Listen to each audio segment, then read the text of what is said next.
Masood Ahmed, thank you for joining us. Oil prices have continued to drop since June of last year. What is the impact on the oil exporting countries of the region? The immediate impact of lower oil prices is, of course, to reduce the revenues that oil exporters get, both on their balance of payments and on their budget.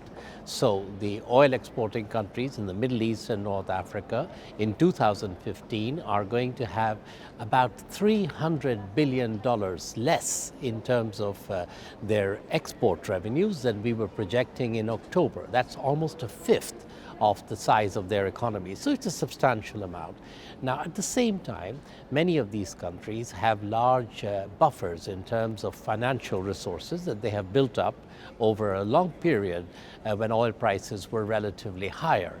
And so they can use some of these buffers to try and slow down the impact of these reduced revenues now.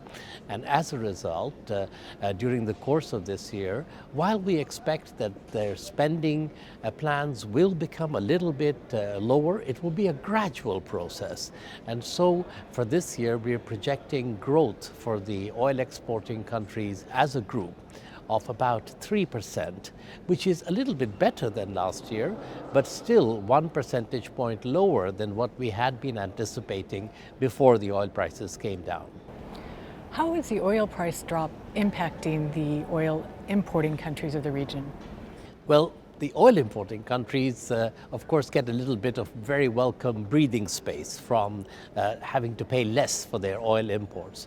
But the share of oil in their economies is more limited. It's smaller than it is for oil exporters.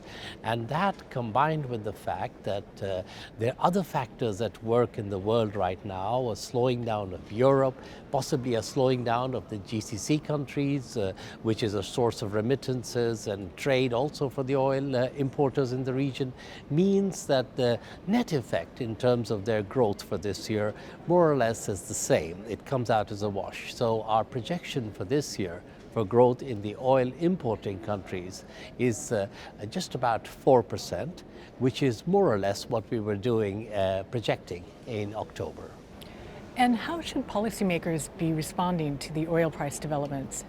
Well, it depends a bit on your starting position. So for oil exporting countries, some of them have large buffers, so they can afford to take a more gradual approach in terms of adjusting their spending plans. Others may have to do it a little bit more quickly. But for all of the oil exporters, the challenge now is going to be to try and adapt their spending plans over the next few years to adjust to the new realities. It depends a bit on how long these lower oil prices are likely to last, and there's quite a lot of uncertainty around that. Nevertheless, our advice to oil exporters is that this is an opportunity for them to begin to adjust their spending plans in a gradual way down to match the new revenues that they're likely to have. At the same time, to look at how effectively the spending really is delivering their objectives, both in terms of growth, in terms of protecting the poor, in terms of encouraging the diversification of the economy. And one area where specifically oil exporters can do more as they go forward is to look at the price of energy products in their own economies, which are still subsidized even though oil prices have come down internationally. And finally, I would say for oil exporters, one challenge is that in the past their growth model has been driven by continuing government spending. And if the government spending is going to be a bit more constrained for the years to come, then that puts more impetus to try and find a growth model which relies more on a self-sustaining private sector. Now, just say a word about the oil importers and what's our advice to them.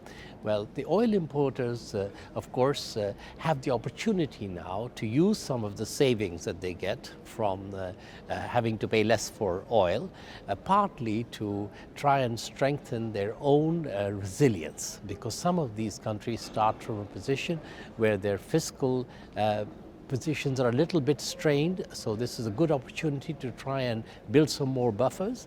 Also a good opportunity to try and reallocate some of that money towards spending for infrastructure, which will give growth, and also to try and improve safety nets, which will protect the poor.